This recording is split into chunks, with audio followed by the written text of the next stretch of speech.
د لومړي ځل لپاره په سعودي عربستان کې د ښځینه لوبغاړو ترمنځ په نړیواله کچه د ګلف لوبو ټورنمنټ جوړیږي چې په دغه ټورنمنټ کې به تر ډیره د اروپایي ګلف سیالیو ښځینه لوبغاړي شتون ولري. په دغه نړیوالو سیالیو د ښځینه لوبغاړو ترمنځ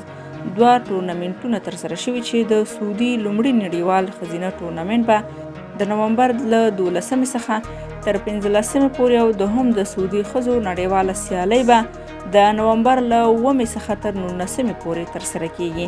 د دې سیالیو په اړه د اروپا د میرمن اتلانو مشري الکساندر آرمس وایي هغه ډیره خوشحاله ده چې په سعودي عربستان کې د مسلکي ښځینه ورزشکارانو لپاره په پرانیستونکې سیالۍ کې برخه اخلي. د دې سیالیو هر یو ګټونکي لوبغاړي ته 10 لکه یا $1 میلیون ورکول کیږي، مګر د ټیم په کچه سیالۍ ګټونکي ته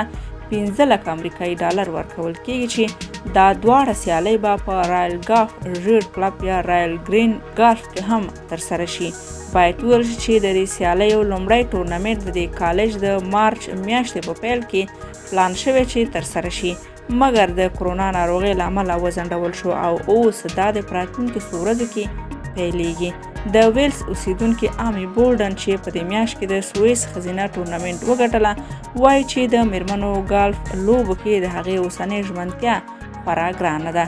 د یادولو وړ ده چې د ښځینه لوبغاړو ترمنځ په سعودي عربستان کې که څه لومړی ځل دی چې ترسره کیږي، خو په داسې حال کې دغه سیالۍ ترسره کیږي چې په سعودي او ټوله نړۍ کې کرونا وایروس خپور دی. حتی په ځینو هیوادونو کې خو دومره په چټکۍ روان دی هلته بیخي لاک ډاون او ګرځبندیز لګول شوی دی.